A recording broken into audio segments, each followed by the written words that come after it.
Pô, voltando então aqui, pessoal, estávamos tratando do dever de fundamentação das decisões judiciais. O som ainda não tá bom, Simone?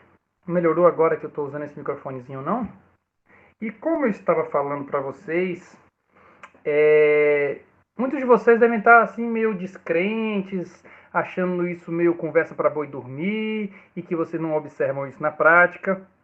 Mas repare, isso, o 489 parágrafo primeiro, foi uma mudança de paradigma muito grande entre o que vinha sendo praticado no dever de fundamentação e o que exige o 489 parágrafo primeiro, é uma diferença muito grande. A gente não vai realmente ver avanços do dia para a noite. Isso vai demorar um tempo para a gente observar que as decisões tornem-se cada vez mais fundamentadas. Isso já está acontecendo. Talvez vocês não tenham reparado tanto assim, porque vocês já estão, a grande maioria, inserido nessa nova realidade do novo CPC. Então já viram as coisas acontecendo e não viram como eram mal fundamentadas as decisões anteriores. Mas ainda assim, hoje nós temos muitas decisões mal fundamentadas. E cabe a nós, advogados, não nos furtarmos de usar os mecanismos necessários para apontar a decisão que não está fundamentada e utilizar os recursos, portanto, para demonstrar e pedir a correção disso. É até como uma medida pedagógica, a gente precisa chamar a atenção da ausência de fundamentação para que isso vá, com o tempo, revelando a inadequação daquele agir ou daquela falta de fundamentação, a fim de que os jogadores parem com aquele comportamento da ausência de fundamentação. Mas já é um movimento crescente, você vê muitos juízes se esforçando para fazerem decisões mais bem fundamentadas do que as que eles faziam, do que a maioria se fazia ainda à luz do velho CPC. Pois bem, aí retornando ao artigo 489, parágrafo 1º, a questão que se põe é, beleza, o juiz tem que fazer isso tudo, o tribunal tem que fazer isso tudo. E se não fizer? Se faltar a fundamentação, o que acontece? A ausência de fundamentação leva, num primeiro momento, a uma omissão. A decisão judicial que incorre em qualquer das hipóteses do artigo 489, parágrafo 1º, ela é uma decisão omissa. E quem diz isso é o artigo 1022, parágrafo único do CPC. O artigo 1022 do CPC é o que trata dos embargos de declaração. E o artigo 1022, ele fala literalmente que qualquer das hipóteses do 489, parágrafo 1º, são hipóteses de omissão e que, por isso, pode ser apontada essa ausência de fundamentação através dos embargos de declaração. Então, todo mundo que perguntou anteriormente como é a forma de impugnar a falta de fundamentação, a primeira resposta é via embargos de declaração. Então, se um juiz não analisou todos os argumentos que foram suscitados pela parte, embargos de declaração. Se um juiz deu uma interpretação, se o juiz utilizou um conceito jurídico indeterminado e não deu a sua concretização de acordo com o caso concreto, como, por exemplo, vocês vão ver isso comumente também, o juiz falar diante da baixa complexidade da causa, arbitra os honorários em 10%, por exemplo. O que é baixa complexidade? O que é alta complexidade? O que isso tem? Qual é o parâmetro de comparação? Considerando o local da prestação de serviço e o tempo despendido e o grau de zelo, arbitra os honorários em 10%. O que é grau de zelo? O que é o local da prestação de serviço? É bom? É ruim? É excelente? O que foi o tempo despendido? Foi pouco? O processo foi rapidinho? Tudo isso é um conceito jurídico indeterminado. Então, na falta de qualquer um desses, cabe embargos de declaração e você vai suscitar a omissão para que o juiz, então, decida. Aí a pergunta que vem logo na sequência é, sim, e se, como alguém já havia dito no primeiro bloco, e se eu opuser embargos de declaração e ainda assim a omissão não for sanada? O que fazer, crianças? Me respondam aí. Se houver omissão, embargos de declaração e vier aquela decisão mequetrefe de embargo de declaração, dizendo que a parte pretende apenas modificar o entendimento e tal, não sendo ela essa via adequada e tal. O que fazer? Mandado de segurança? Natália, o que você acha? Larissa, deixa para apelar? Que mais? Agravar? Quem mais? Vai fazer o quê? Entre a resposta de Natália, Larissa e Simone, primeiro a gente precisaria falar depende. Qual é a natureza da decisão? A gente não pode falar nem agravar, nem apelar, sem antes saber qual é a natureza da decisão. Então, para entender se o nosso recurso vai ser agravo ou se vai ser apelação, a gente tem que olhar para trás e ver primeiro se é uma decisão interlocutória. Pois é, depende. Se é uma decisão interlocutória ou se é uma sentença. Se a decisão não fundamentada for uma decisão interlocutória, você opôs embargo de declaração e ainda assim foi mantida aquela decisão sem a fundamentação, o seu próximo recurso, de fato, é o agravo de instrumento, por se tratar de uma decisão interlocutória. Por outro lado, se a decisão omissa for uma sentença, o recurso cabível contra ela vai ser a apelação. Beleza, eu vou apelar, mas eu vou fazer o que na minha apelação? Eu vou pedir o que na minha apelação? Essa decisão dos rol... Eu não vou nem falar agora do rol 2015. Inclusive, quem quiser assistir a aula que eu gravei com o pessoal da graduação ontem, falei de apelação, a parte final, e falei de agravo de instrumento, e falamos dessa questão do rol 2015, a teoria da taxatividade mitigada do STJ, mas vamos supor que caiba agravo de instrumento, para não criar confusão nesse momento agora e antecipar muita coisa. Pois bem, e você vai pedir o quê? O que você vai falar no seu agravo? Você vai falar o quê? Que a decisão é o quê? É omissa? Você vai interpor agravo de instrumento para alegar omissão? O tribunal vai dizer, agravo de instrumento não serve para omissão. Apelação não serve para omissão. Quem serve para omissão é embargo de declaração. Fala que ofende coisa julgada. Mas que coisa julgada? Qual é a coisa julgada que pode ter sido ofendida numa decisão sem fundamentação? Se for uma decisão interlocutória de juizado, se for juizado, não cabe agravo. Perfeito. Se for de juizado, é mandado de segurança. Mas nem perca seu tempo em mandado de segurança de juizado para pedir a fundamentação, porque saiba que não vai para lugar nenhum. Você não consegue mandar de segurança em juizado nem para liminar, quanto mais para a fundamentação de decisão interlocutória. Mas sim, o recurso cabível em mandado de segurança, já que não cabe recurso contra decisão interlocutória nos juizados especiais, é cabível o sucedâneo do mandado de segurança. Mas então, retomando. Galera, eu vou antecipar um pouquinho, então. Ops, caiu. Vou antecipar, então, um pouquinho para vocês algo que é referente à teoria geral dos recursos. Diz o seguinte: todo recurso tem que ter fundamentação e tem que ter uma pretensão. Todo recurso tem que ter uma causa de pedir e tem que ter um pedido. Na verdade, não é nem todo recurso. Todo ato postulatório tem que ter causa de pedir e tem que ter pedido. A sua petição inicial tem que ter causa de pedir e tem que ter pedido. Se você vai pedir uma prova pericial, tem que ter causa de pedir a perícia e tem que ter o pedido de perícia. Se você quer ouvir uma testemunha, você tem que apresentar qual é a causa de pedir da sua prova testemunhal, para que você precisa da prova testemunhal e qual o seu pedido, que é de produção da prova testemunhal. Portanto, todo ato postulatório tem que ter causa de pedir, tem que ter pedido. E recurso não seria diferente. Portanto, todo recurso tem que ter uma causa de pedir e tem que ter um pedido, que é uma pretensão. Pretensão, em todos os recursos, exceto embargos de declaração, eles são apenas dois. Eu só posso pedir duas coisas nos recursos. Ou eu peço anulação, ou eu peço invalidação. Ou eu peço anulação ou invalidação, ou eu peço a reforma. Agravo, apelação, recurso especial, recurso extraordinário. Todos eles eu peço ou a anulação da decisão, ou a reforma. Ou posso pedir os dois em cumulação imprópria. Ou invalidação, ou a reforma. Ou os dois, beleza? Pois bem, uma decisão sem fundamentação é uma decisão nula. Uma decisão sem fundamentação é uma decisão nula.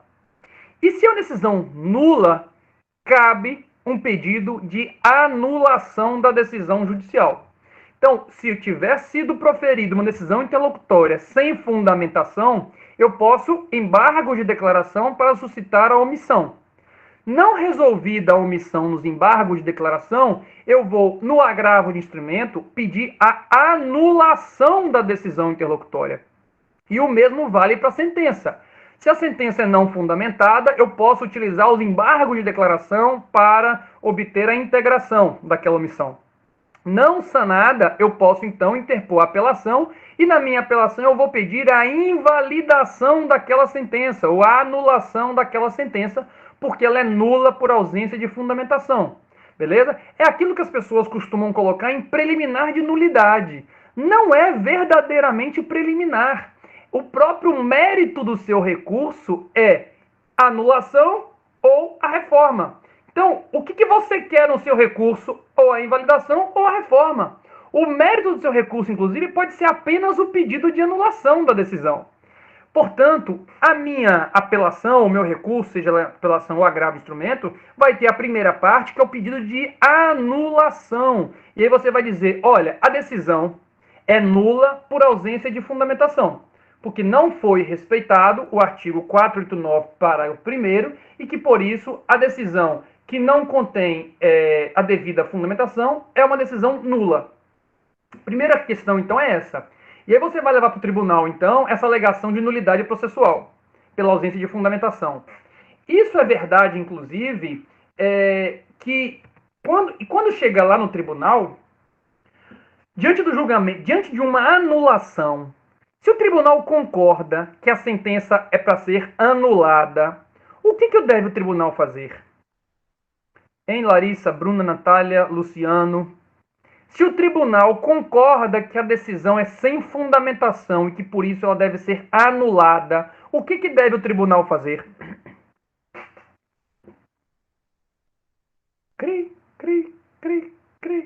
Mandar voltar para o primeiro grau para o juiz decidir. Todo mundo concorda? Hein?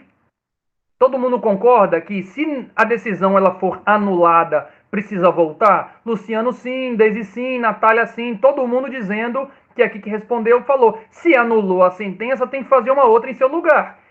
A regra é essa mesmo. A regra está correta no sentido de que quando se anula um ato, deve ser mandado repraticar aquele ato. Não pode ficar sem sentença. Anulou a sentença, faz uma outra sentença em seu lugar. Então, deve, vamos dizer assim, na primeira leitura, tá? A gente ainda vai passar. Na primeira leitura, o tribunal deve mandar voltar para o primeiro grau, para que o primeiro grau profira uma nova sentença sem aquela nulidade que ensejou a decisão. Essa é uma resposta padrão, essa é uma resposta regra geral. Mas acontece que nós temos uma teoria da causa madura, que Fabiana já levantou essa bola, e Otoniel também, que diz que o tribunal pode reconhecer a nulidade, mas passar diretamente para o exame do mérito, ou seja, do pedido de reforma. Ele pode, ao reconhecer a nulidade, passar para análise também do pedido de reforma. E é por isso que é importante, quando se vai interpor um recurso, você não ficar limitado apenas ao pedido de anulação. Você deve sempre cumular o pedido de anulação com o pedido de reforma. Seja em caráter subsidiário, ou seja, se não acolher a anulação, então eu quero que acolha o pedido de reforma. Seja em caráter subsidiário, se não acolher a anulação, então eu quero que acolha o pedido de reforma. Seja, portanto, em caráter subsidiário, seja para aplicação da teoria da causa madura. Tribunal, eu quero que anule, mas ao anular, ao invés de voltar para o primeiro grau, eu quero que o próprio tribunal já julgue uma nova decisão. Então, a teoria da causa madura, no artigo 1013, parágrafo 3º do CPC, ele diz que o tribunal, nas hipóteses do artigo 1013, parágrafo 3º, se ele identificar uma causa de nulidade de uma sentença, ele pode anular, mas ao invés de mandar de volta para o primeiro grau, ele pode ele mesmo suprir aquela falta, suprir aquele vício e já corrigir, e já proferir uma nova decisão em seu lugar. E no artigo 1013, parágrafo 3º, ele diz que, no seu inciso 4, ele diz que cabe a aplicação da teoria da causa madura quando o tribunal decretar a nulidade de sentença por falta de fundamentação. O tribunal pode, ao reconhecer a falta de fundamentação, ele pode, ao invés de mandar para o juiz para ele fazer uma nova decisão, o tribunal pode, ele então, fazer a fundamentação que ficou faltando. Do ponto de vista pedagógico, eu acho que seria até interessante o tribunal mandar para o juiz dizer, juiz, faça de novo, até aprender. Faça 2, 3, 4, 5 vezes a decisão, até aprender o que é uma decisão fundamentada. Porque isso, o tribunal resolvendo a questão diretamente lá em cima, continua muito conveniente para o juiz. Então, beleza. Reconheceu que a minha decisão foi não fundamentada, então você que fundamente aí em cima. Mas, por outro lado, né, em razão da celeridade, eficiência, acesso à justiça e tudo mais, o tribunal pode, ele próprio, embora reconheça a nulidade por ausência de fundamentação, pode ele dar a fundamentação diretamente lá no tribunal por aplicação da teoria da causa madura. Beleza? Então, o roteiro que vai seguir na hipótese de não observância do artigo 489, parágrafo 1º, em qualquer decisão é, em primeiro lugar, embargo de declaração. Em segundo lugar, você vai interpor o seu recurso citando a nulidade processual por ausência de fundamentação. Aí, Natália perguntou, agora, se mandar para o juiz e ele mesmo assim continuar sem fundamentar, é isso. Em regra, não vai mandar para o juiz. Em regra, não vai mandar porque a aplicação da causa madura, o próprio tribunal é quem vai julgar. Mas imagina que o tribunal também falou, eu não vou fazer o trabalho que não é meu, ele que fundamentou mal, eu não vou aplicar a teoria da causa madura e vou mandar para o juiz para fundamentar melhor. O juiz vai lá e faz uma nova decisão. Não fundamentou adequadamente, novo recurso. Porque é uma nova sentença e cabe um novo recurso daquela decisão, dizendo o tribunal. O juiz resolveu aquela falta de fundamentação, que justificou meu recurso anterior, mas agora ele criou outra omissão, e que também seja um novo recurso. Ou, se tiver sido o mesmo problema, interpõe de novo o recurso contra a decisão para o tribunal. E aí o tribunal pode, aplicação da teoria da causa madura, então ele mesmo lá superar essa ausência de fundamentação. Beleza? Bora voltar lá no 489. Deixa eu ver se tem mais alguma coisa para tratarmos aqui do 489 relevante. E vamos voltar para o roteiro aqui, ó. Fundamentação. Tá. Fundamentação. Na fundamentação da decisão, é onde o juiz vai resolver as questões jurídicas incidentes ou as questões jurídicas incidentais. O que isso quer dizer? Para o juiz decidir uma questão, ele tem que resolver uma série de outras questões. Quando alguém pede uma indenização de 10 mil reais, o juiz tem que vencer várias etapas, resolver várias questões, até chegar na apreciação da questão principal, que é, por exemplo, o direito a uma indenização no valor de 10 mil reais. Às vezes as partes impugnaram a falsidade de um documento, o juiz vai ter que analisar isso.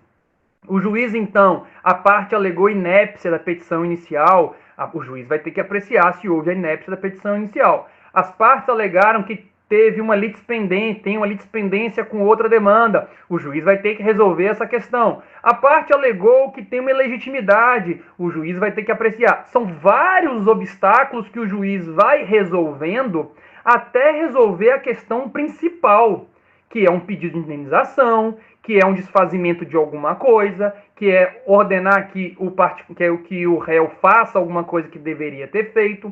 Mas para julgar essa questão principal, ele tem uma série de questões incidentais que precisam ser resolvidas ao longo do processo.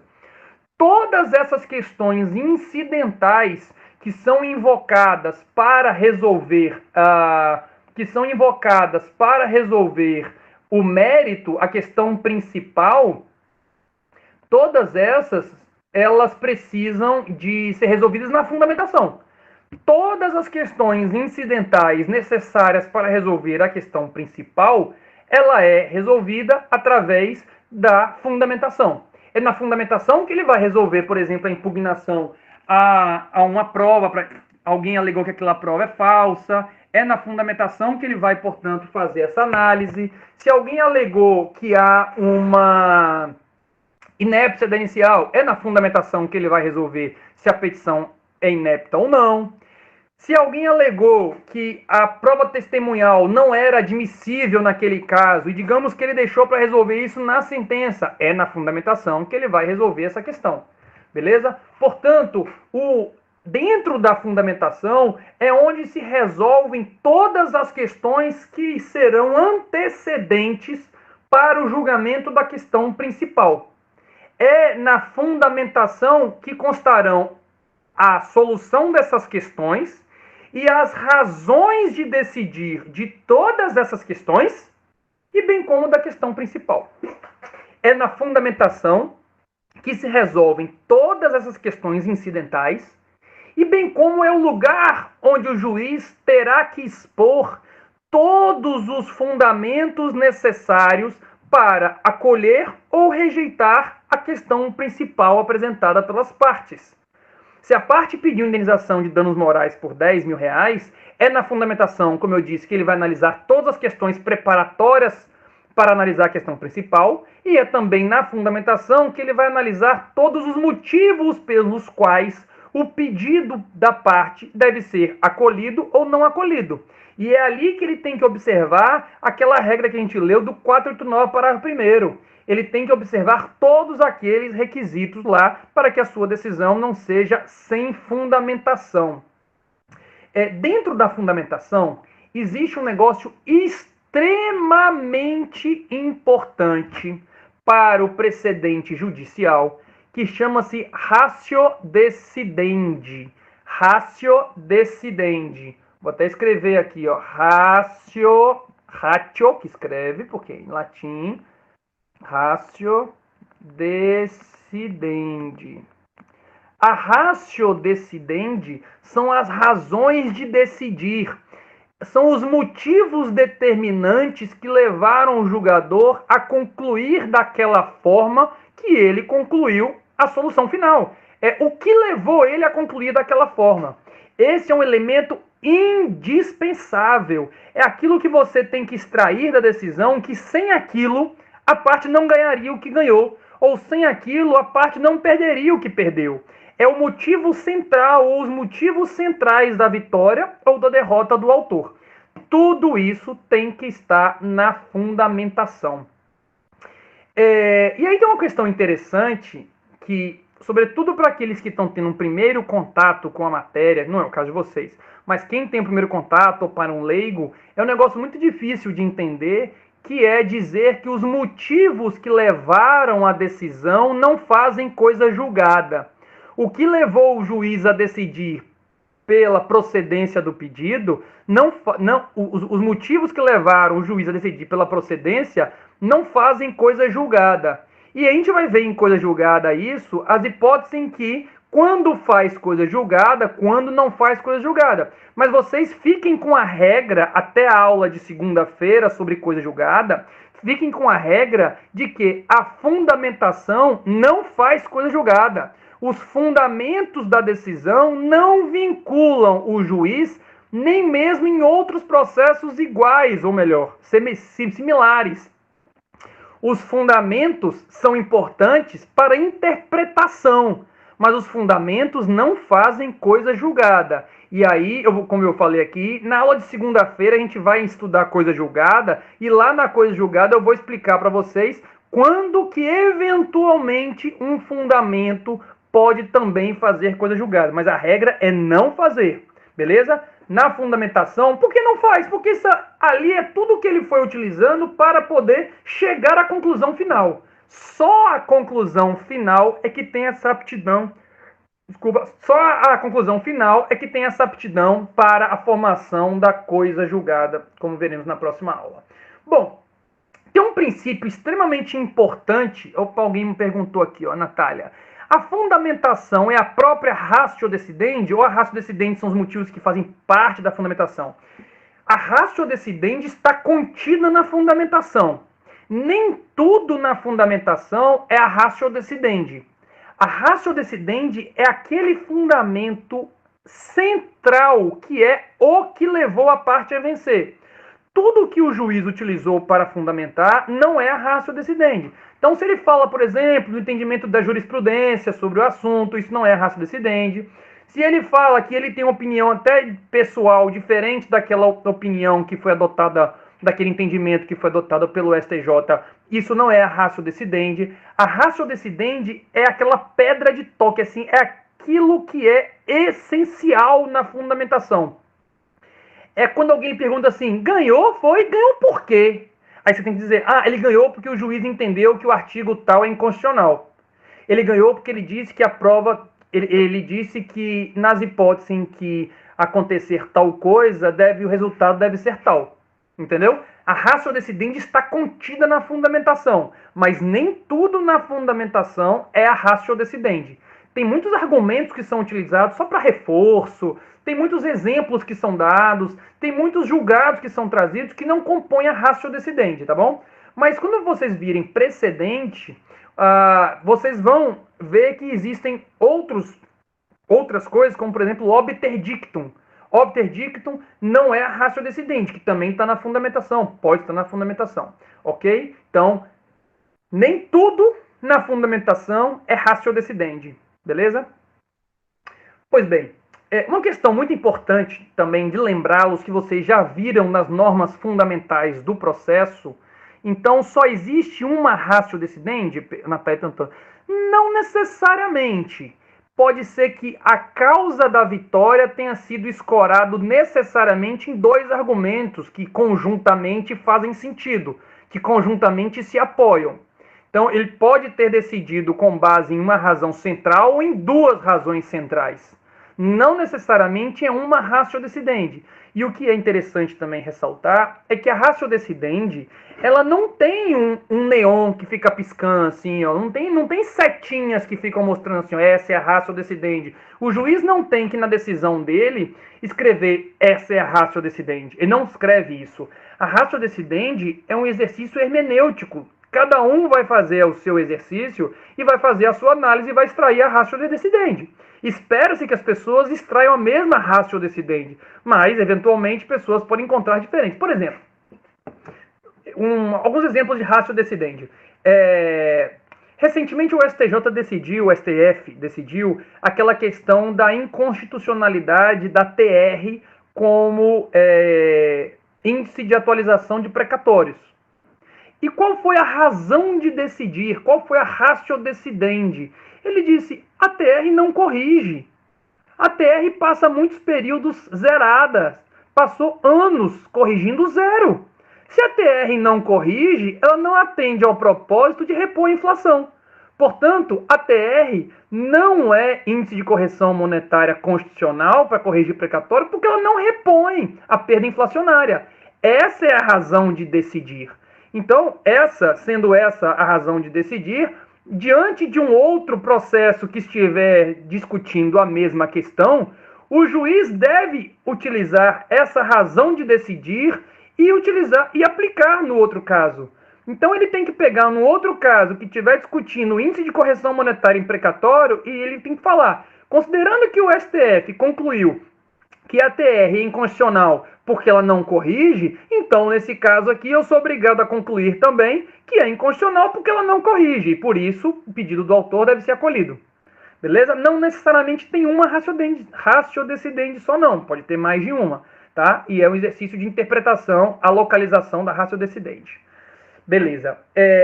Vocês viram na teoria geral, nas normas fundamentais do processo, o princípio da vedação ao julgamento surpresa. Galera, esse princípio da vedação ao julgamento surpresa é um princípio de extrema importância. A gente precisa andar com ele debaixo do braço, a gente precisa fazer cara de choque, de espanto, de choque mesmo, diante de uma decisão surpresa. Nenhum juiz, nenhuma decisão pode utilizar um argumento ou um fundamento como razão de decidir sem que as partes tenham tido a prévia oportunidade de se manifestar sobre ela.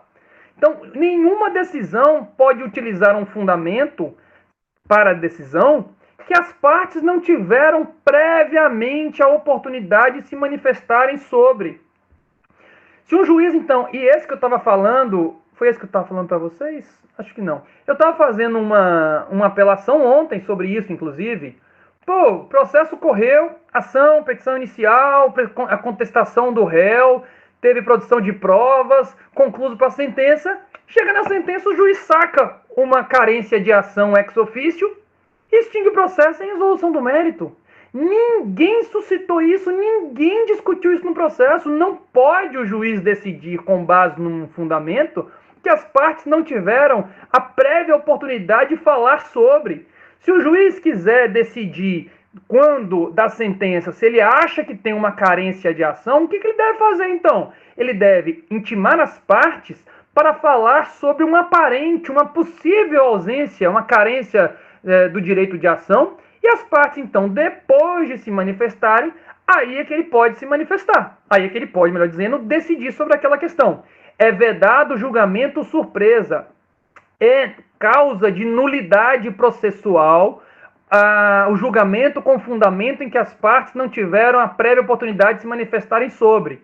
Portanto, uma decisão surpresa, cabe o recurso, que pode ser agravo ou que pode ser apelação ou pode ser agravo, e nos dois casos, em um ou outro, eu vou alegar em primeiro lugar a anulação da decisão, porque ela não respeitou o princípio da vedação ao julgamento surpresa, o princípio da vedação à decisão surpresa, certo? E depois, nas razões de mérito, nas razões de reforma, eu vou demonstrar em que aspecto aquela decisão também, eventualmente, está incorreta. Mas o primeiro ponto é nula a decisão que julgar com base em fundamento que as partes não tiveram a oportunidade de se manifestar. Natália, então, quando fala agir de ofício, o juiz nunca pode agir, né? Porque não pode a parte ter uma surpresa. Repare, não é que a gente não pode mais falar que é de ofício. Pode. Ele pode, mesmo que ninguém tenha provocado ele pode decidir com base em algum argumento. Só que ele tem que ouvir as partes antes. Ele tem que levantar a bola para as partes e falar: partes, vocês não acham que aqui tem uma carência de ação, não?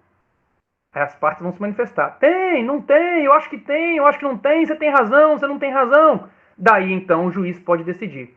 O artigo 10, Natália, ele fala expressamente, mesmo quando o juiz puder conhecer de ofício, ele tem que oportunizar o contraditório prévio.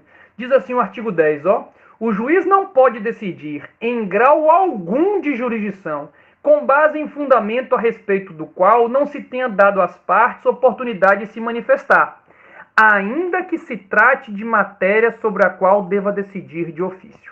Ou seja, decidir de ofício é quem provocou.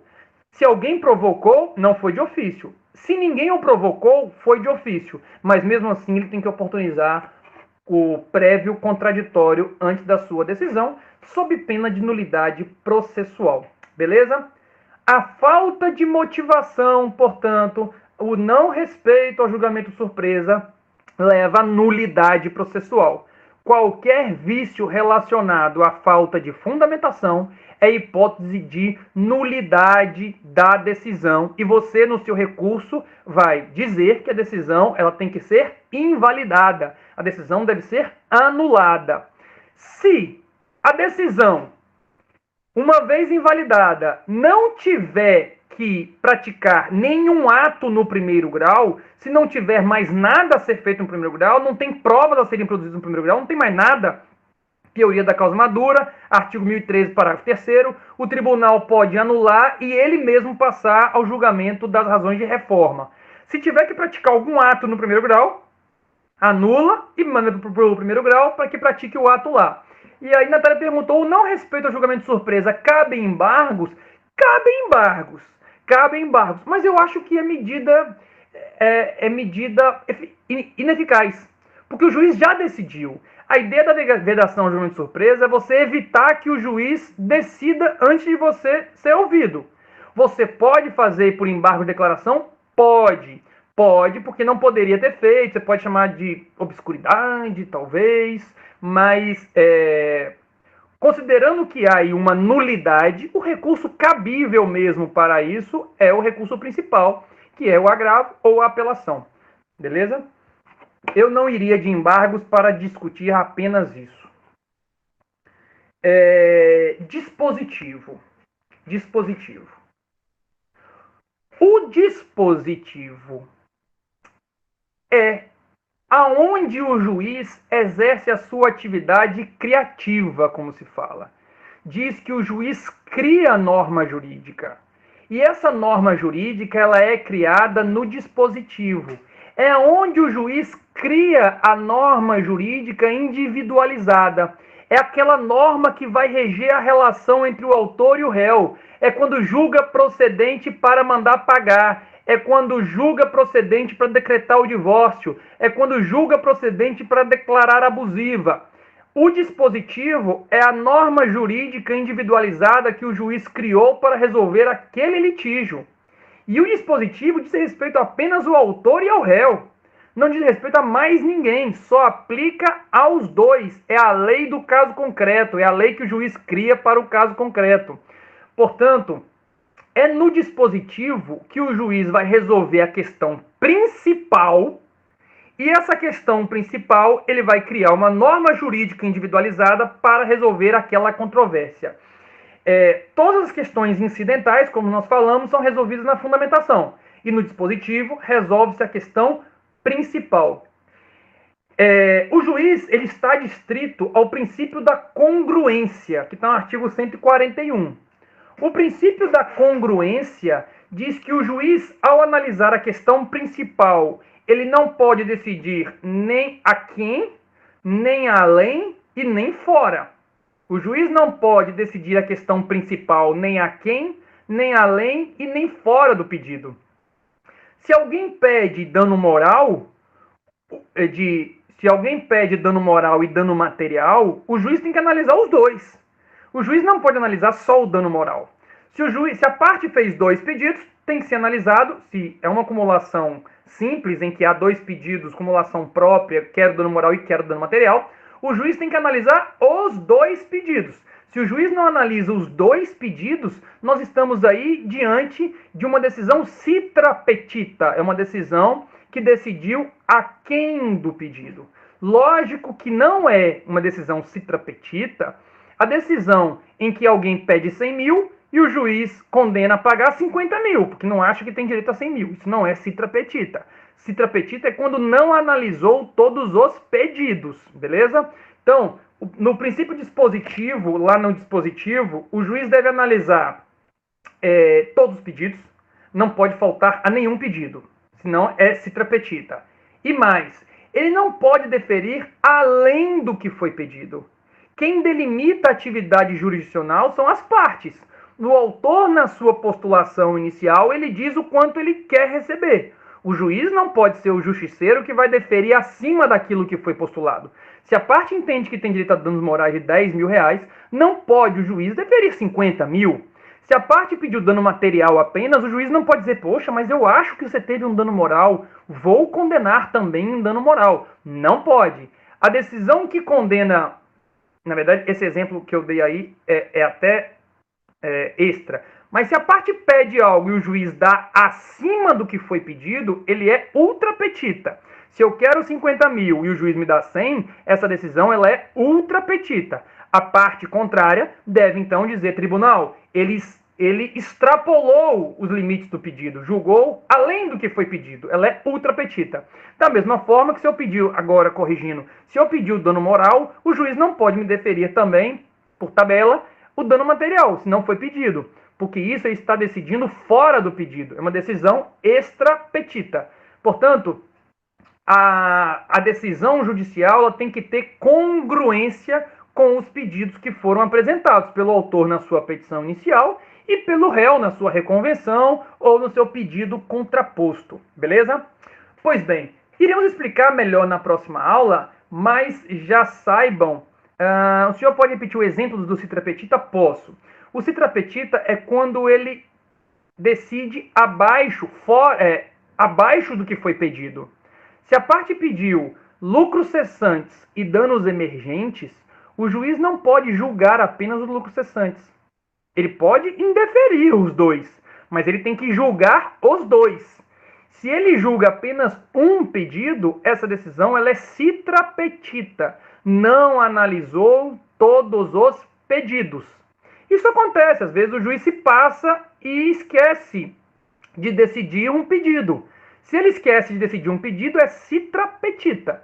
Essa decisão, então, ela está omissa em relação a um pedido. Beleza? Por exemplo, imagina que o juiz julgou procedente o pedido e não condenou o réu a pagar honorários advocatícios. Citra petita. Não analisou esse pedido de honorários advocatícios, que, aliás, é um pedido implícito. Mesmo que não tenha sido pedido expressamente, é um pedido que está pedido implicitamente. E se o juiz não se manifestar, a decisão ela é citra petita. Pronto. O dispositivo, ele é a única parte da sentença que, em regra, tem aptidão para coisa julgada. O dispositivo, como eu disse, cria a norma individualizada que vai reger aquela relação jurídica entre autor e réu. É sobre o dispositivo que repousa a coisa julgada. É aquilo que torna imutável e indiscutível a decisão judicial, é apenas o dispositivo. Em outra demanda análoga, com pedido diferente, o juiz pode decidir os fundamentos de maneira totalmente diferente, porque ele não está vinculado aos fundamentos do que foi decidido anteriormente. Mas o dispositivo não. O dispositivo, ele é imutável e não pode ser discutido nem no processo e nem em qualquer outro processo. E aí, na aula de coisa julgada, na próxima aula, segunda-feira, a gente trata sobre coisa julgada e eu explico melhor. A ausência do dispositivo. A ausência do dispositivo não é causa de nulidade processual. A ausência de dispositivo não gera nulidade processual. A ausência do dispositivo gera a inexistência da sentença. Não existe sentença sem dispositivo. Aquilo ali pode ser em qualquer coisa, menos uma sentença. A sentença que não condena ninguém a fazer nada, ou a pagar nada, ou entregar nada, ou a fazer nada, ou não decreta nada, não muda a situação jurídica de nada, não declara nada, não é uma sentença. Portanto, a sentença sem criação dessa norma individualizada não é sentença. É um ato jurídico inexistente. Se alguém inicia uma execução com base numa sentença em que não consta um dispositivo, não tem sentença, a execução é nula, inexistência de título executivo, e deve ser anulado o processo, retornado para proferir uma nova sentença, para proferir a sentença que não foi proferida. A situação está não resolvida, a sentença que não tem dispositivo. E atenção, quando fala em fundamentação, dispositivo e relatório, não pensem vocês que tem que vir assim, ó, relatório, tal coisa, fundamentação, tal coisa, dispositivo, tal coisa. Não é obrigatório que venha em tópicos. Tem que estar contida na decisão o relatório, tem que ter uma fundamentação e tem que ter a norma individualizada, tem que ter a solução daquele litígio através de uma norma individualizada, mesmo que não tenha em capítulozinhos como nós estamos acostumados a ver, beleza? Então, para você não dar esse fora de eventualmente uma decisão não ter o capítulo, você dizer, nem é sentença, não vou fazer nada, vou deixar passar e na execução eu vou dizer que é inexistente a sentença, porque o juiz não colocou um capítulo chamado dispositivo. Você vai errar categoricamente, porque o novo CPC, no artigo 322, que trata sobre a interpretação dos pedidos, ele diz que tanto os pedidos interpretam-se interpretam de acordo com a boa-fé e o conjunto da postulação, quanto a sentença também se interpreta pelo seu conjunto. Então, se do conjunto você extrai dali nitidamente um dispositivo, ele tem dispositivo, mesmo que não esteja escrito. Pessoal, esse aqui é o dispositivo. Bruna perguntando aqui, e se o juiz citar o deferimento de um pedido na fundamentação, mas não coloca no dispositivo? Exemplo, ele defere os danos morais, mas não condena em sede dispositivo. Pois bem, e aí tem duas situações, no velho CPC e no novo CPC.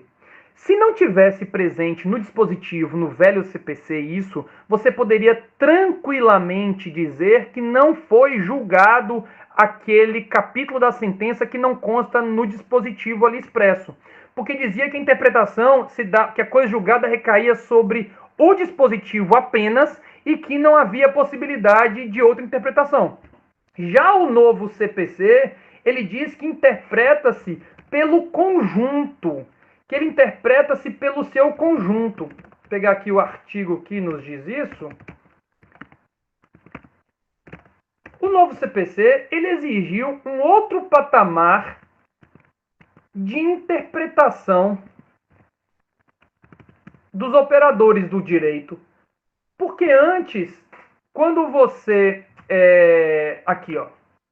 O artigo 489, parágrafo 3º, ele fala assim, ó. 489, parágrafo 3º. A decisão judicial deve ser interpretada a partir da conjugação de todos os seus elementos e em conformidade com o princípio da boa-fé. No velho CPC, Bruna, acontecia comumente, e acontece hoje também, mas a solução é diferente, de você ter uma fundamentação toda bem elaborada com base no exame do caso concreto, por exemplo, dizendo que a parte autora tem direito aos danos materiais, porque comprovou que tem os danos materiais, porque os documentos de folhestais demonstram que tem direito aos danos materiais. Só que aí, por um erro lá no dispositivo, coloca, ante o exposto, julgo o pedido improcedente. De acordo com o velho CPC, a parte perdeu, julgou improcedente, só faz coisa julgada o dispositivo. Já o novo CPC, ele falou, não, interpreta-se pelo conjunto respeitado a boa-fé.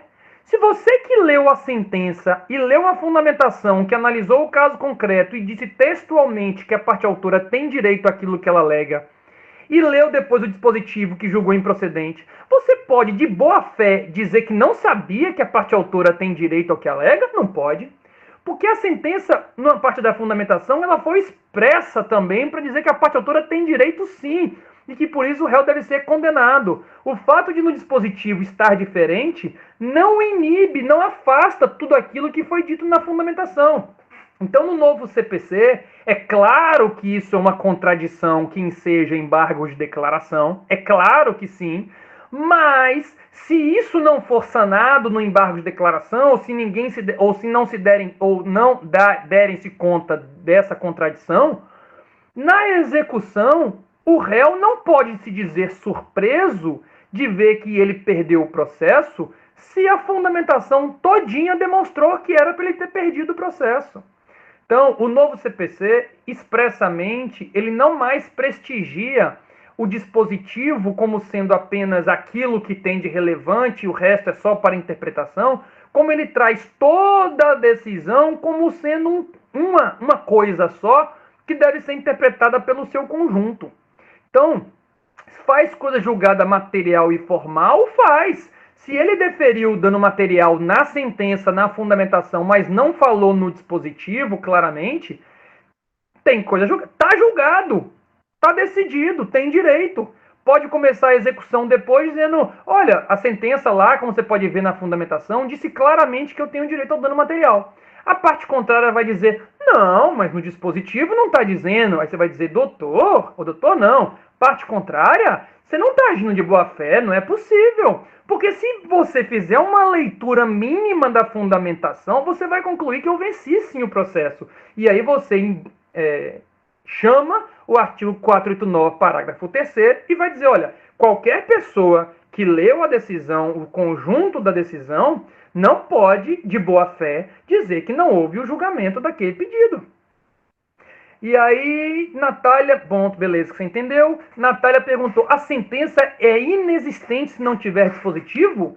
É isso mesmo. Se a sentença não tiver dispositivo, ela é inexistente. Não tem nem que anular. Se eu falei anular, eu falei errado. Se a sentença não tem dispositivo, ela não é uma sentença. Não há o que se anular, o que não existe. Basta reconhecer que não existe e fazer uma outra em seu lugar. Beleza? Decisão sem fundamento, sentença sem dispositivo não é sentença. Sentença sem fundamentação é sentença sem fundamentação. Sentença sem relatório é sentença sem relatório. Sentença sem dispositivo não é sentença.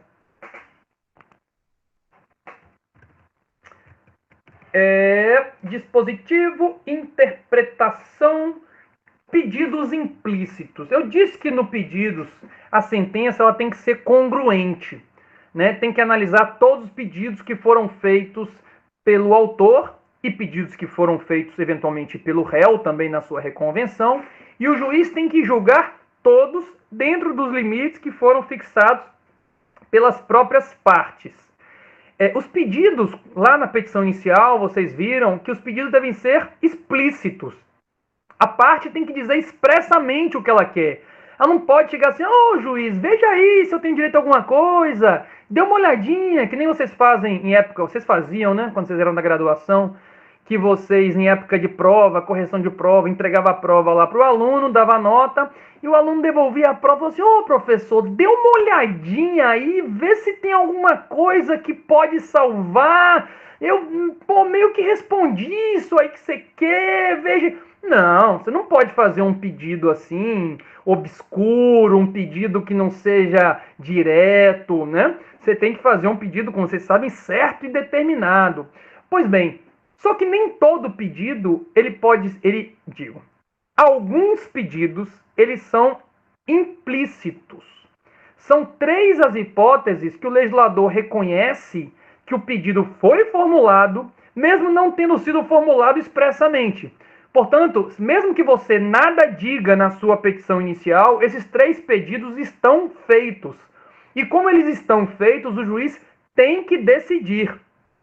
Se você não fez expressamente e o juiz não decidir, cabe embargo de declaração.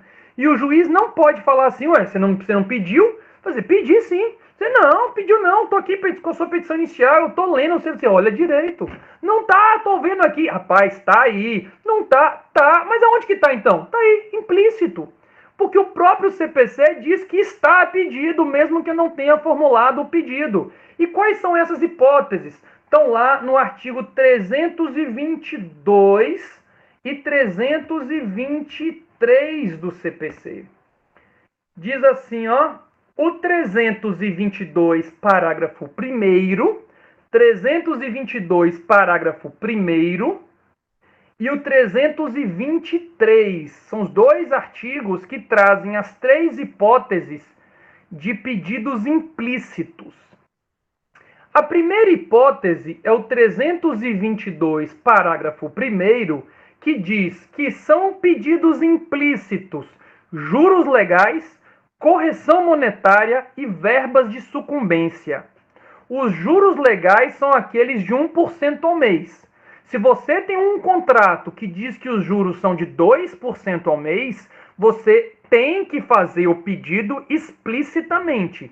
Se você não faz o pedido explicitamente, considera-se pedido apenas os juros legais de 1% ao mês, tá? Então, primeiro, juros legais, juros, em regra aí, de 1% ao mês, fazenda pública, 0,5% ao mês. Segundo, correção monetária. A correção monetária, mesmo que você não peça, se você pede ao réu que o réu seja condenado a pagar os danos causados, que foram em 10 mil reais, você disse 10 mil reais com juros e correção monetária. Leia-se 10 mil reais com juros e correção monetária. Mesmo que você não tenha dito, está dito isso sim na sua petição implicitamente. E o terceiro, honorários sucumbenciais.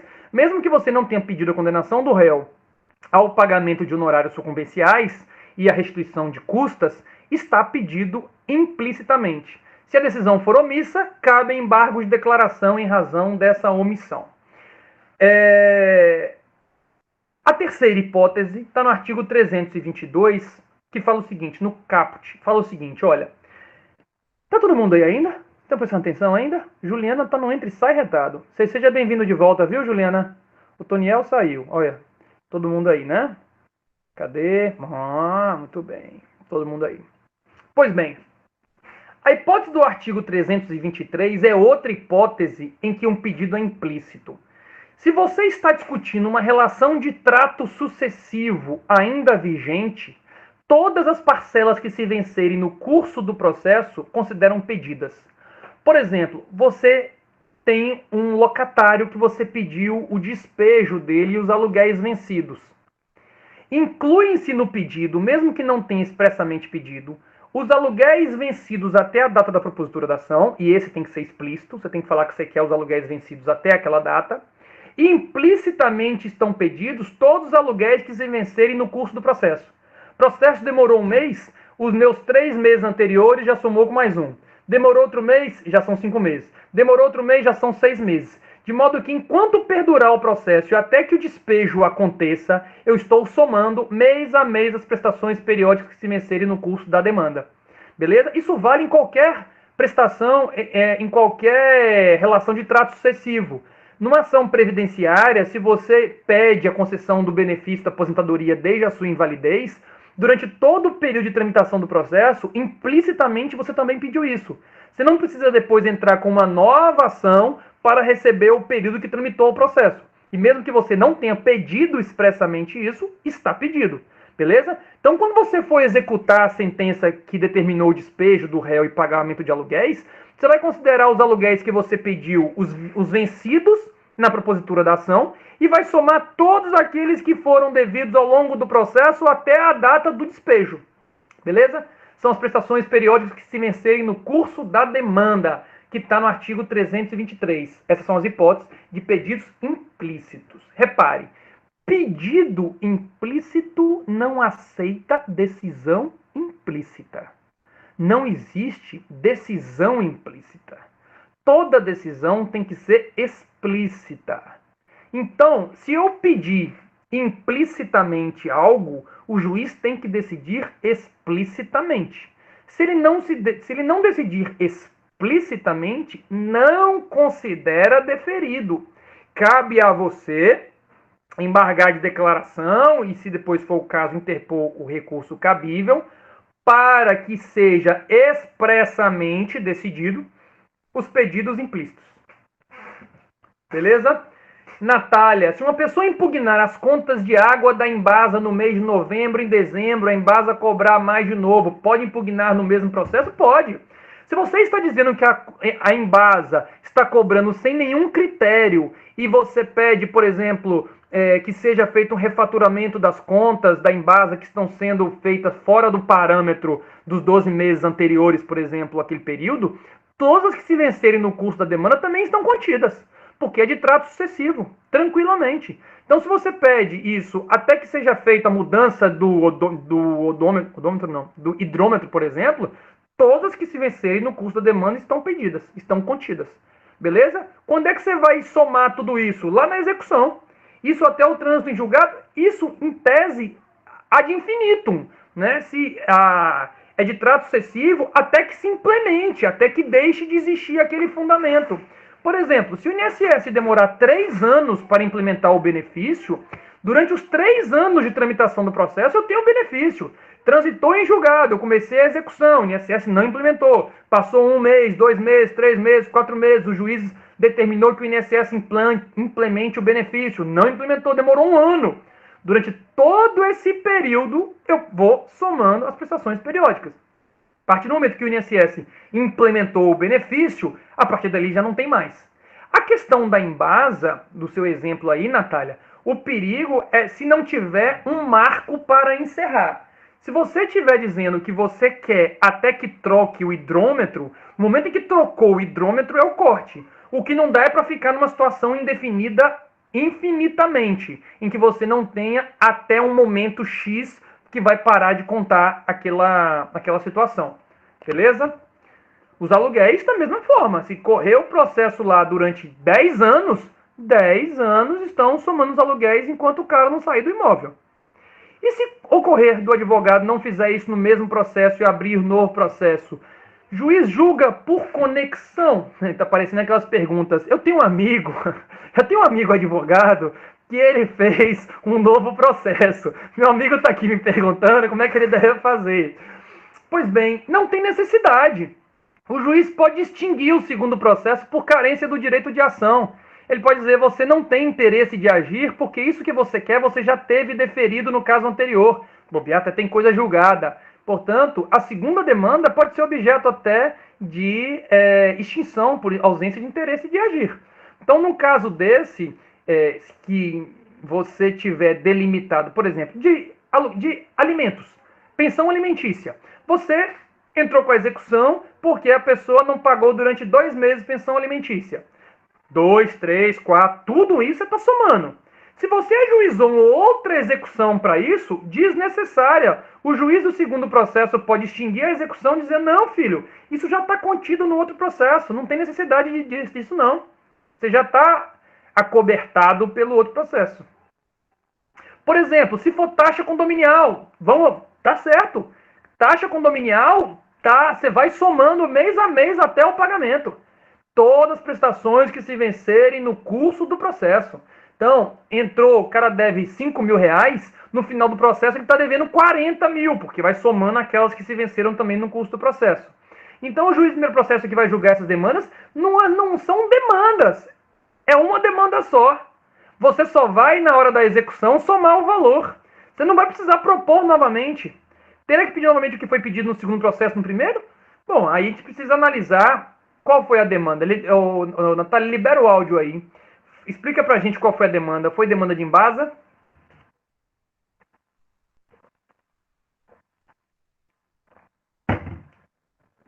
Ih, eu tô sem áudio, peraí. Calma aí, peraí. Tá aí, pode. Fala aí.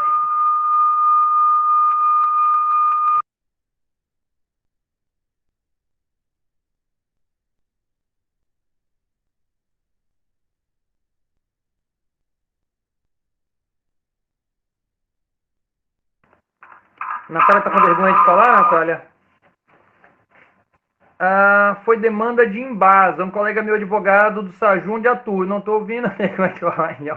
Que bobagem, rapaz. Se tivesse sala de aula, você não ia falar, não, é? Bom, é o seguinte, cara. A gente precisa analisar, porque às vezes o pedido dele foi o seguinte. Se o pedido do seu colega foi para julgar abusiva a cobrança dos meses janeiro, fevereiro e março, ele delimitou o pedido nisso.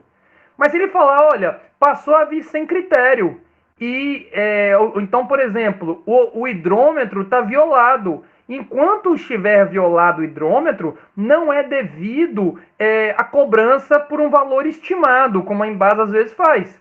Até que se faça a substituição, você vai somando o valor que aí está. Mas se você delimitou apenas a 3 meses, digamos que o quarto mês não teve mais nenhuma alteração. Só foram durante aqueles 3 primeiros meses. Está contido. Ou melhor, se só foram os 3 primeiros meses, você delimitou o pedido aqueles 3 meses. Repare, é um pedido implícito. Então, se tiver havido, é uma questão de interpretação. A gente vai ter que ver no caso concreto como é que, se a gente consegue empurrar num processo só. É algo que pode tentar fazer. Tentar na execução do primeiro julgado, embutir todas as parcelas devidas no curso. Se o juiz indeferir, ele vai mandar retirar aquelas que não estão expressamente pedidas, por exemplo, já que existe uma outra demanda em curso naquela que você pede isso. No caso, teria que falar expressamente as outras que porventura vierem a vencer a Embasa ou a cobrar de forma? Não. É por isso que chama pedido implícito. Porque mesmo que você não faça o pedido, está pedido. Então é uma questão que a gente precisa interpretar se a parte só quis pedir aquelas 3. Entendeu? Porque às vezes a parte só está impugnando aquelas 3. Às vezes tiveram 3 erradas e o resto veio certa. Então ele só quer impugnar aquelas outras 3. Então a gente tem que analisar no caso concreto se a parte só quis aquelas 3 ou falou, olha, o hidrômetro está com um problema. Já tem 3 parcelas já que estão incorretas e eu quero que declare a abusividade da cobrança dessas 3 parcelas. Entendeu? Então aí é a análise mesmo de como foi formulado o pedido. Beleza?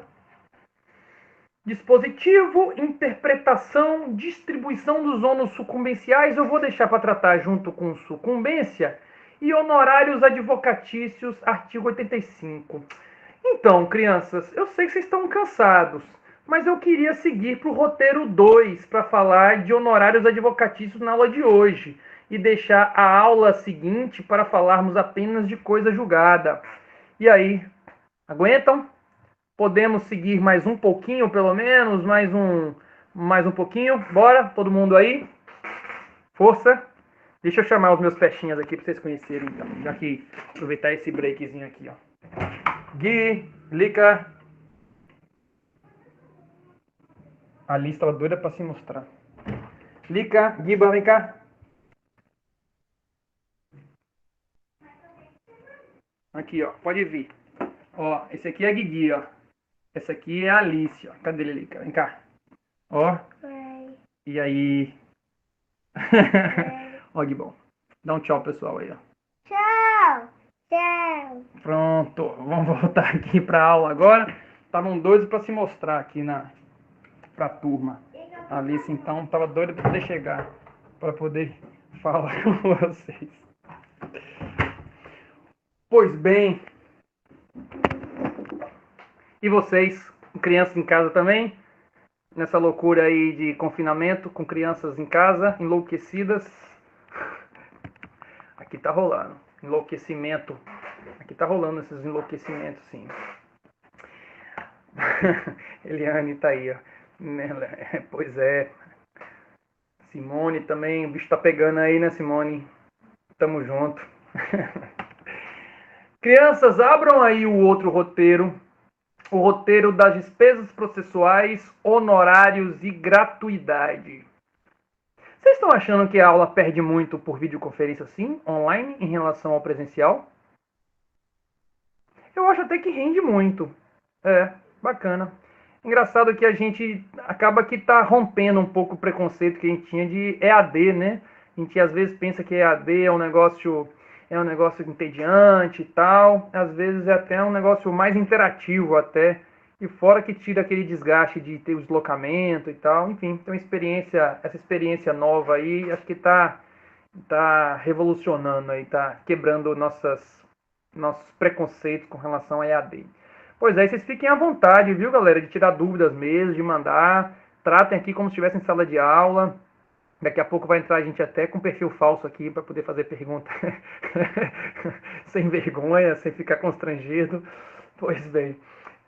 Despesas processuais, honorários e gratuidade. Fica em falta só os esquemas no quadro, isso é verdade. Pois é, rapaz, tem até um sistema que lá estavam ensinando a fazer de a gente replicar aqui na tela, a tela do computador. Mas o mínimo que eu acho que tem que fazer para funcionar é mandar o roteiro previamente, né? Para vocês irem acompanhando pelo roteiro, para não ficar um negócio muito solto. Então, nas próximas, quando tiver outros professores, eu vou pedir que façam isso, de mandar o roteirinho, para vocês irem seguindo, para ter alguma lógica, né, na apresentação. Não, e fica à vontade, viu, Natália? É ótimo quando tem interação. É muito bem mesmo. E, Luciano, isso é bacana mesmo, porque aqui a gente tem a possibilidade de quem tem vergonha de levantar o dedo, interromper uma aula, por exemplo, falar, manda a pergunta aí e vamos nessa. Isso é ótimo. Pois bem, sim. Agora só rapidamente sobre a nossa coordenação aí. Galerinha, essa turma anterior, a turma 7, ela teve uma série de dificuldades com relação ao TCC, porque o pessoal não teve nenhum estímulo, não foram provocados a isso, a começarem a produção do trabalho ao longo do curso. É muito importante que vocês já comecem a pensar no tema, já comecem a pesquisar, para que quando as aulas aconteçam, vocês já possam ir tirando dúvidas com relação a isso. Não deixem para pensar só lá quando terminar o curso, porque é o seguinte, o prazo para escrever o TCC são 3 meses a contar da nossa última aula. A nossa última aula está prevista para acontecer em dezembro. Então vocês teriam aí o verão para fazer o TCC, né? Viagens, crianças de férias, aquela confusão toda. Portanto, já comecem a produzir. E a pergunta é: e os orientadores? Pois é, esse é um problema que eu recebi na hora da coordenação, que é a questão dos orientadores. Orientador em pós-graduação não é coisa fácil, porque os professores eles não têm um vínculo fixo. Os professores vêm, dão uma aula, às vezes nem professor da casa são, e vão-se embora. Então é muito difícil a gente manter contato com esse professor, cobrar desse professor uma efetiva orientação. Aquele professor não tem nem certeza como é a política de remuneração, se vai ser remunerado mesmo, se pagam ou não pagam. Então é muito difícil da gente cobrar uma orientação daquele professor que veio eventualmente. Tá? O que eu falo, e assim, claro que é um problema que eu preciso resolver. Esse semestre, essa turma anterior, eu consegui alguns professores da casa do doutorado que tem horas à disposição na casa, vamos dizer assim, e assumiram várias orientações, tá? Então isso é importante, esse pessoal ajuda muito, mas de qualquer forma não pode deixar para a última hora porque vem tudo de uma vez só. Nesse intervalo, eu ainda não vou divulgar a lista não, porque está um bocadinho longe ainda.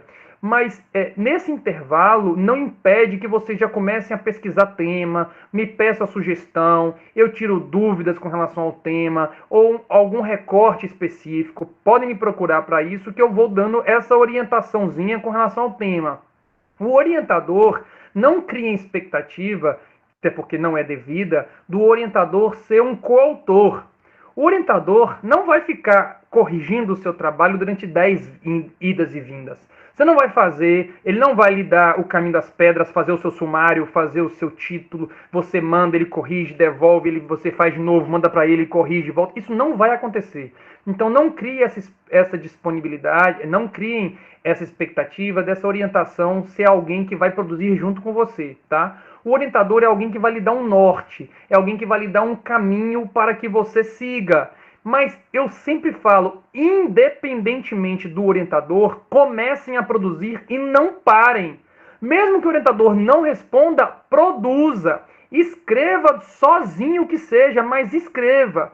Porque em algum momento, quando o orientador vier a comparecer, a chegar junto, ou quando estiver chegando mais perto, o orientador ele vai lhe dar alguns reparos a fazer, ele vai sinalizar algumas mudanças a serem feitas, mas dificilmente ele vai desprezar tudo aquilo que for feito, beleza? Não aguardem um contato com o orientador para começar a produção. Então já pensem nos muitos temas que a gente vai falando ao longo das aulas, já pensem em alguma coisa nesse sentido. Eu vou fazer o seguinte, eu vou mandar para vocês depois um telefone que a gente marca alguns dias de mutirão de atendimento. Aí eu marco, por exemplo, galera, nessa terça-feira, a partir das 18 horas, me ligue, faça uma ligação de WhatsApp ou mais, a gente pode fazer até umas conferências dessas, com todos presentes, ou quem queira participar, mostrando a carinha aqui para a gente ir conversando, para a gente tirando algumas dúvidas de orientação. Beleza? Porque é difícil para vocês e é difícil para mim, né? De ficar orientando todo mundo. Não tenho condições, nem pensem que eu vou fazer isso, que eu não vou fazer, tá? Mas até a gente conseguir ter a orientação de todo mundo, e eu não posso resolver isso agora, porque eu estou no olho do furacão com o T7. O T7 depositou o TCC agora, recentemente. Então os orientadores estão lá, flor da pele, corrigindo coisa, fazendo as avaliações, então eu não posso mexer com eles agora. Mas assim que terminar esse, a gente abre agora um novo círculo e começa a disponibilizar quem são os orientadores para vocês fazerem o contato, beleza? Mas já comecem a pensar o tema logo. E quando a gente fizer uma conferência dessa, aí todo mundo participa, vai falar, olha, o meu tema é tal, minha sugestão, eu acho que você poderia seguir o caminho tal, o caminho tal. Outra pessoa pode dar uma sugestão também de um caminho a seguir, enfim, beleza? Um negócio mais participativo assim. Então, bora agora falar das despesas processuais, honorários advocatícios e gratuidade. Deixa eu ver se ficou alguma pergunta pendente aqui. Lá. Podemos escolher orientador de fora da instituição, desde que ele tenha ministrado alguma aula aqui no curso. Só pode ser de fora se ele tiver ministrado alguma aula no curso, beleza? Inclusive, se tiver alguém que vocês queiram depois indicar para dar uma aula no curso, me passem depois uma sugestão de nome que a gente analisa, vê se o perfil é adequado e tudo mais, e a gente, se for o caso, faz o convite, ok?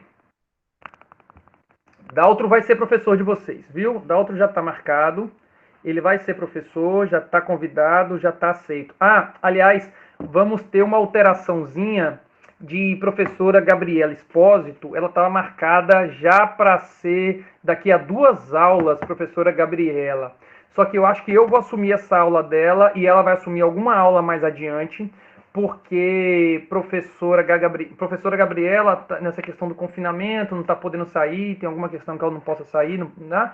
E aí ela pediu para pegar um módulo mais adiante. Então, ou vai ser algum outro professor, ou será esse que vos fala, que irá falar para vocês sobre precedente, certo?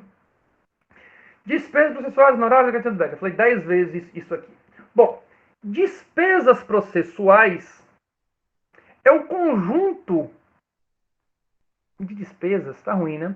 Com despesas processuais são todas aquelas despesas em que são necessárias a que se incorra para a prática dos atos processuais. Então, os atos processuais que demandem uma despesa, o pagamento de uma despesa, ela entra no cálculo, ela entra no conceito de despesas processuais, e tudo que for despendido ao longo do processo é considerado despesas processuais, tá? Essas despesas processuais, a regra geral é de que quem tem que arcar com a despesa processual é quem tem um interesse na prática do ato. Vocês vão olhar lá no artigo 82, vocês estão com o roteirinho que eu mandei para vocês no Classroom, né? Eu estava até assustado, o Classroom ninguém falava nada, um silêncio sepulcral. Eu falei, gente, não tem ninguém acessando esse negócio? Diz assim, ó, fui botar minha filha, beleza. Sua filha já dormiu, Viviane, agora a gente vai até 2 da manhã. Diz assim o artigo 82. Salvo as disposições... Não achou? Vocês não estão com o roteiro? Acompanhando o roteiro? Não? Pessoal? Oh, rapaz! Vocês são doidos! E ninguém falou nada!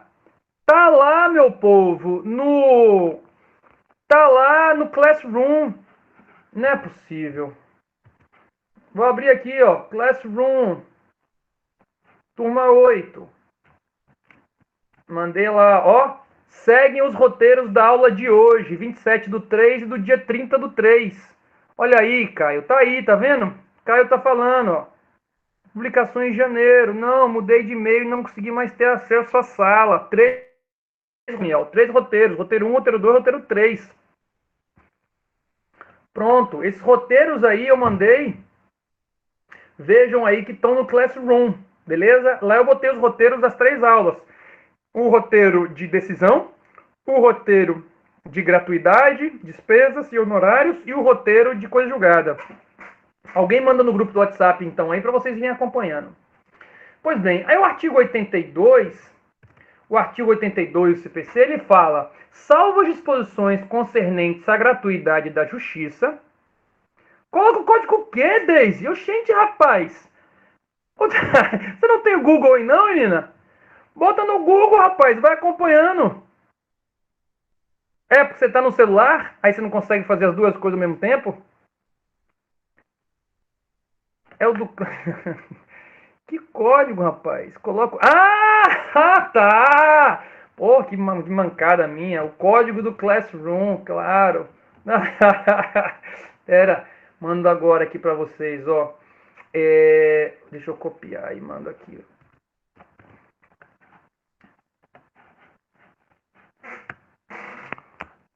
Rapaz, tá difícil a gente começar aqui esse assunto, viu?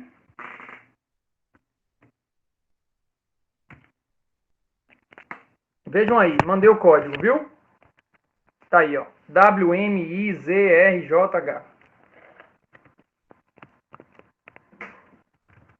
Pois bem.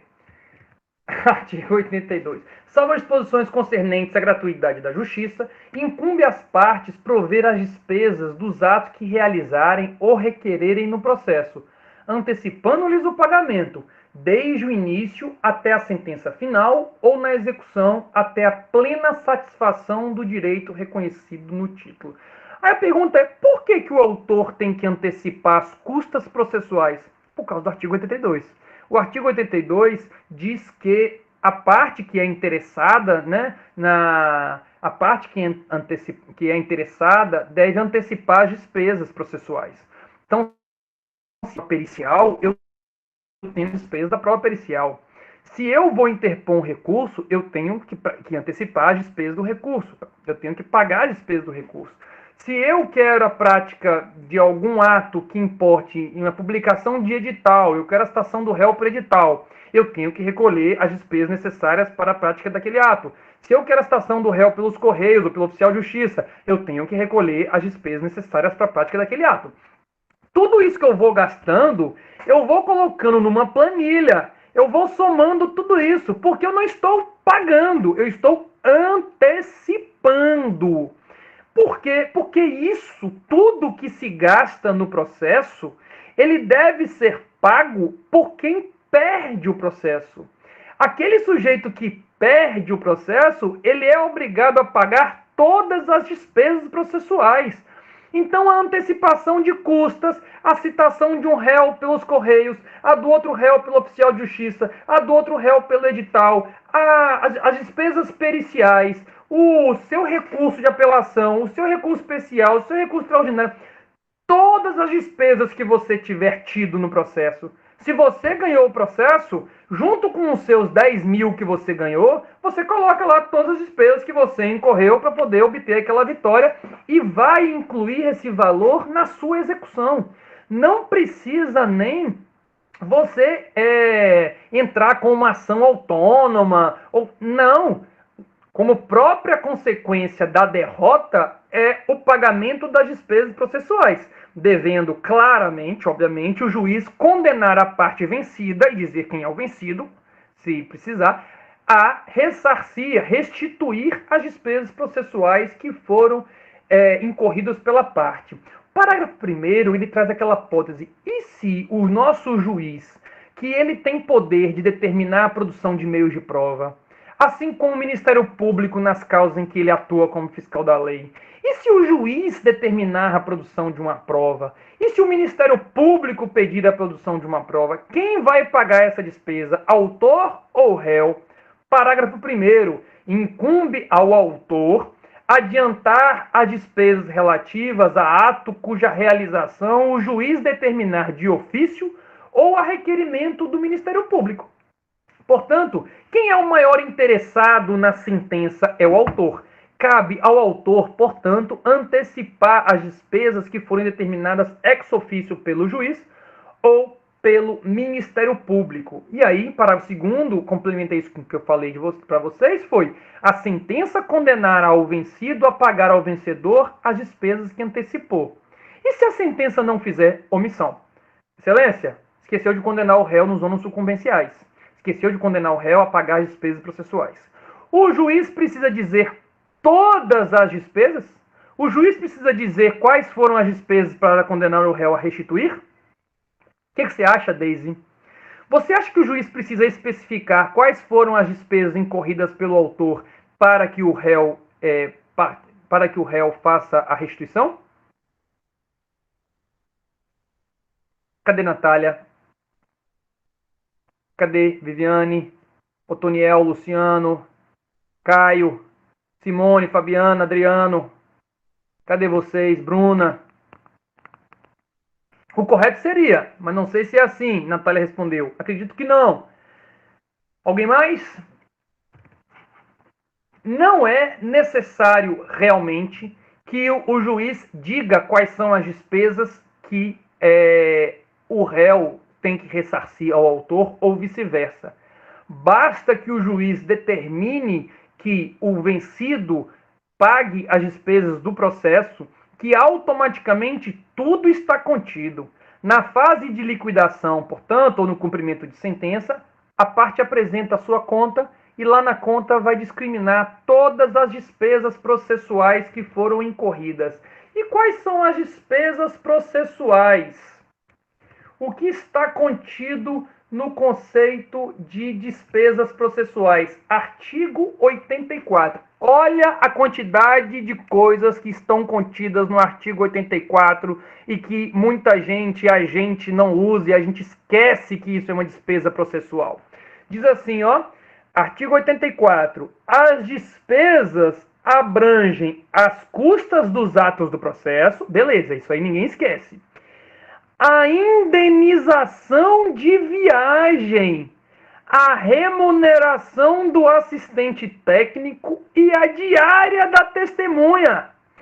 Tudo isso é despesa processual. A parte que teve que arcar com uma despesa para fazer uma viagem para ser ouvido numa audiência de instrução e julgamento, isso é uma indenização de viagem que tem que ser pago.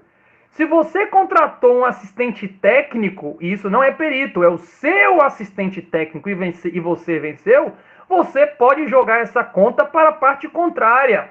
É claro que no âmbito da liquidação, pode ser discutido o valor, se está exorbitante, se era realmente necessária aquela despesa para a prática do ato ou se não era, mas você pode incluir tudo isso como uma despesa a ser ressarcida pela parte vencida. Aí Natália perguntou, a parte apresenta conta por meio de petição, como seria isso na prática? Na fase de liquidação.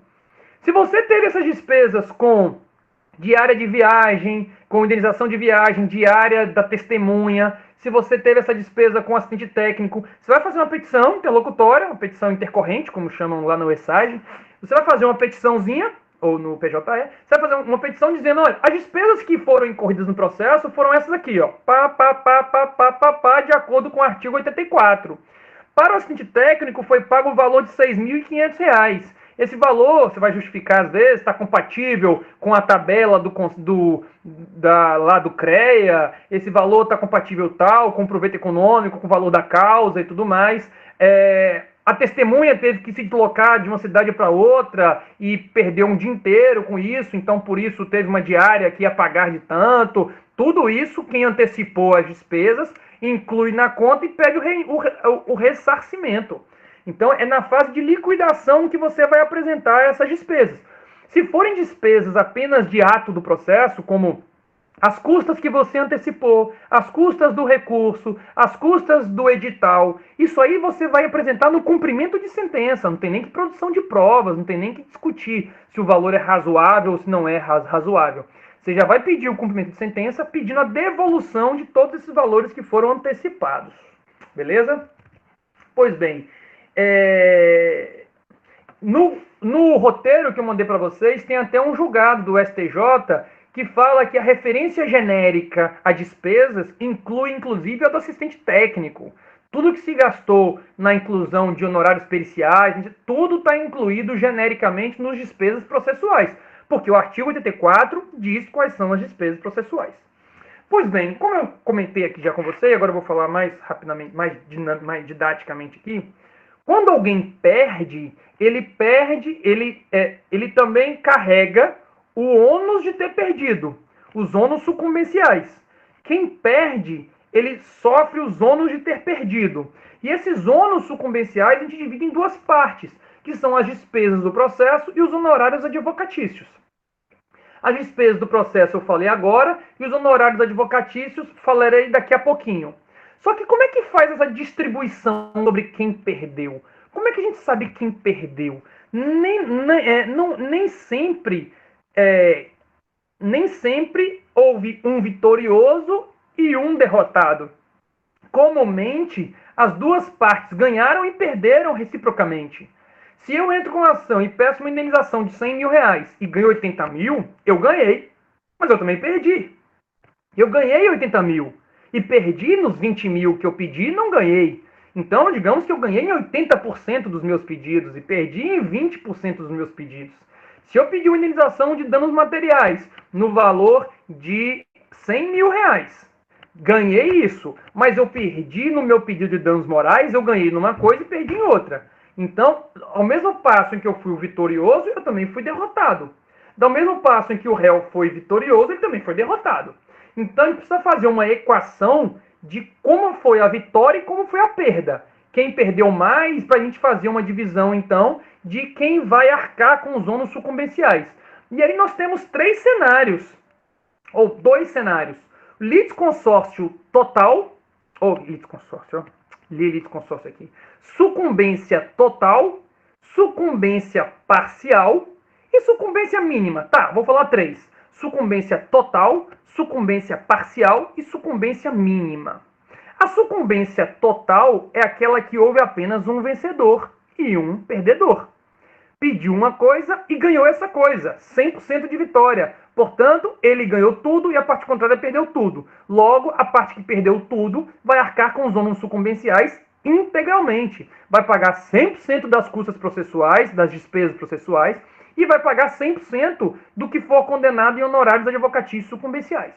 Segundo cenário, sucumbência recíproca. Houve vitória e houve derrota. Pedi danos materiais de 100 mil. Ganhei danos materiais de 50 mil. Ganhei... Teve uma gritaria no fundo. Criança gritando. Teve o dano material, o pedido de dano material de 100 mil. Ganhei o dano material de 50 mil. Eu ganhei metade e perdi metade. Então, eu vou ser condenado a pagar 50% das despesas processuais e você condenado a pagar 50% daquilo que eu perdi, sobre 50% do que eu perdi, eu vou ter que pagar os honorários da parte contrária. E a parte contrária vai pagar 50% das despesas processuais e vai pagar os honorários advocatícios incidentes sobre os 50% que ganhou.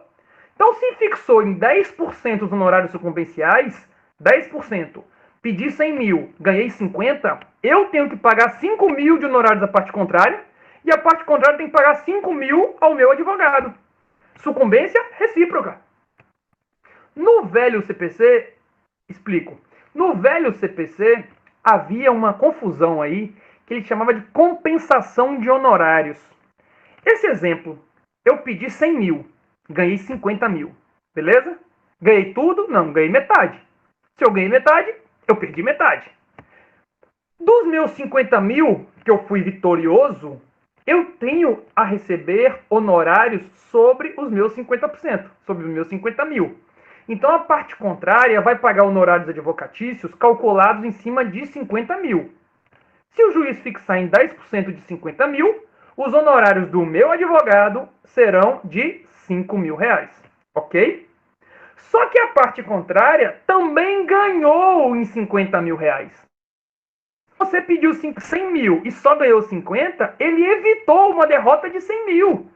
Portanto, você, autor que pediu 100 e ganhou 50, você tem que pagar os 10% de honorários devidos ao advogado do réu. Então você também vai pagar 5 mil ao advogado do réu. No velho CPC, se eu devo 5 mil para o seu advogado e você deve 5 mil para o meu advogado, o velho CPC sacanamente falava, então ninguém deve nada para ninguém. Acontece que não pode haver compensação quando os credores e devedores não são os mesmos. Eu não lhe devo 5 mil e você não me deve 5 mil. Então, eu não posso compensar uma dívida que eu tenho com o seu advogado e você tem com o meu advogado. São pessoas diferentes. Você não pode fazer cortesia com o chapéu dos outros. Então, no velho CPC, se houvesse 5 mil a pagar ao seu advogado e você tem 5 mil a pagar ao meu advogado, ninguém pagava nada para ninguém. O novo CPC falou, não. Uma coisa é uma coisa, outra coisa é outra coisa. Uma coisa é o cliente, outra coisa é o advogado. Você deve 5 mil ao meu advogado e eu devo 5 mil ao seu advogado. O seu advogado pode me cobrar os 5 mil e o seu advogado pode me cobrar os 5 mil e o meu advogado pode lhe cobrar os 5 mil. Estão entendendo isso? Beleza? Na sucumbência recíproca, ela acontece mesmo que não seja 50% a 50%. Imagina que uma parte ganhou 70%, a outra ganhou 30%. Pediu 100 mil. O juiz condenou em 70 mil. Quem ganhou em 70 mil, perdeu em 30. Quem ganhou em 30, perdeu em 70. Então, se o juiz fixou em 10%, quem ganhou 70 mil, o advogado tem 7 mil para receber. Quem ganhou em 30 mil, o advogado vai ter 3 mil para receber. E aí, um cobra 3 mil da parte, o outro cobra 7 mil da outra parte.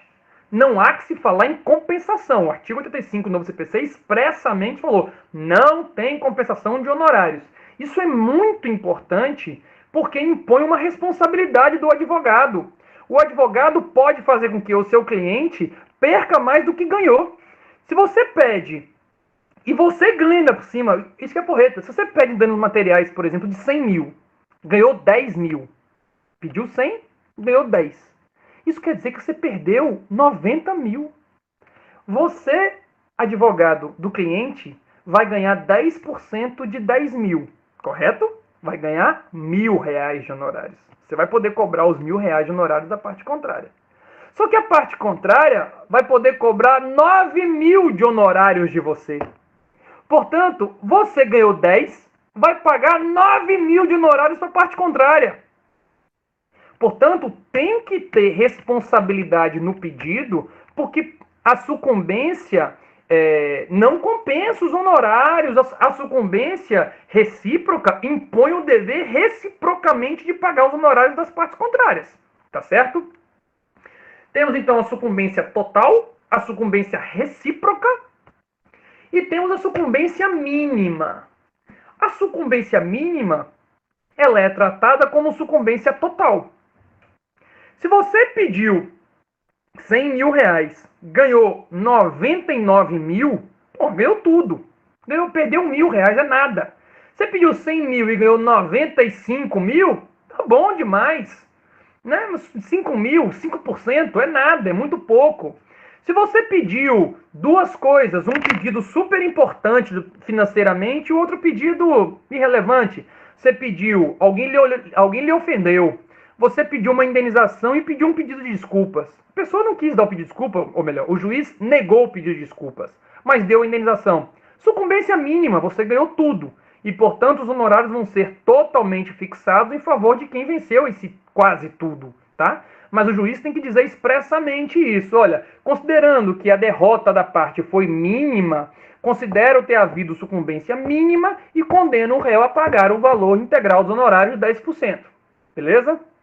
Fiquem atentos, portanto, nessa questão da sucumbência total, sucumbência parcial e a sucumbência mínima.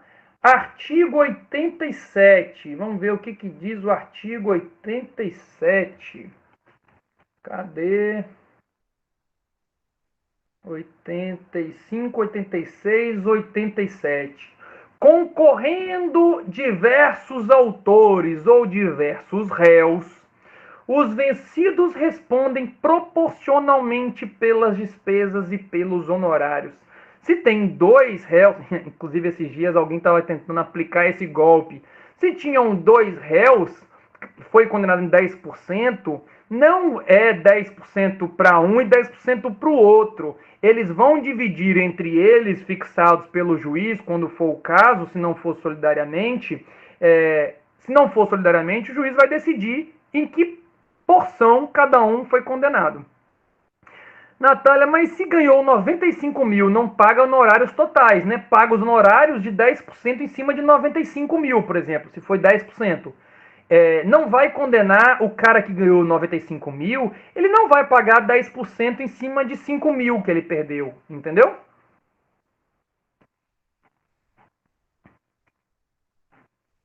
É muito pouca a derrota dele a ponto de não justificar condenar a vitória do advogado da parte contrária foi muito pequena. E por isso ele não tem direito aos honorários sucumbenciais, digamos assim. Bom, honorários advocatícios, aí eu falo de honorários... Que horas são? Vixe, 9h48 já. Não, vamos terminar. Por hoje tá bom. E a gente, então, começa a falar de honorários advocatícios na segunda-feira, às 18 horas. Espera aí, que Natália, antes de terminar aqui, pediu para repetir o exemplo dos réus, por favor. Então, já vamos falar logo aqui, ó. O artigo 87, ele fala o seguinte, olha, se tiverem vários réus no processo, e eles forem, quando os outros tiverem vários autores, eles forem condenados na sucumbência, o juiz deve dizer quanto que cada um tem que pagar. Por exemplo, tem dois réus, 50% para cada um. Cada um arca com 50% das despesas. Ou um perdeu mais. Então esse que perdeu mais paga 70%. O outro paga 30%. Tá? O parágrafo 1º diz, então, só para a gente ler todos então aqui. A sentença deverá distribuir entre os litisconsortes de forma expressa a responsabilidade proporcional pelo pagamento das verbas. O juiz deve dizer quanto cada um tem que pagar. 10 autores entraram com a ação, todos eles perderam, quanto que cada um tem que pagar de despesas processuais e de honorários advocatícios. Parágrafo 2º diz, se a distribuição não for feita expressamente na sentença, os vencidos responderão solidariamente pelas despesas e pelos honorários.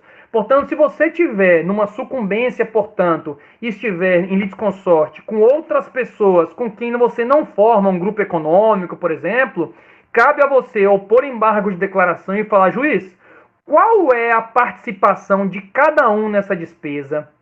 Imagina que você seja uma agência de turismo e você vendeu um pacote turístico e a pessoa precisou pedir o cancelamento em razão do coronavírus. E aí no polo passivo está a agência de turismo, está a operadora de turismo e está a empresa aérea. Condenou, juiz, qual é a participação do meu cliente, agência de turismo, no rateio das despesas processuais? Vai dividir igual por 3? Alguém vai ser condenado em maior parte? Vai dividir? Se nada decidir e você não puser embargos de declaração, todos poderão ser exigidos na íntegra. Então, o seu cliente pode ser cobrado inteiramente das despesas e você depois é que vai cobrar deles a participação de cada um nesse rateio. Entendeu? Beleza? Então, minhas crianças, até segunda-feira, 18 horas. Leiam os artigos que eu mandei para segunda-feira a gente conversar, tá bom? Beijo para vocês, bom final de semana, boa sexta-feira. Até mais.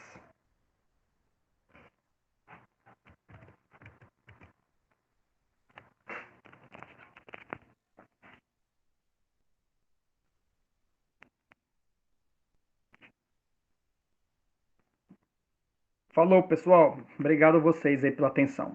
Beijo a todos. Isso, se cuide mesmo.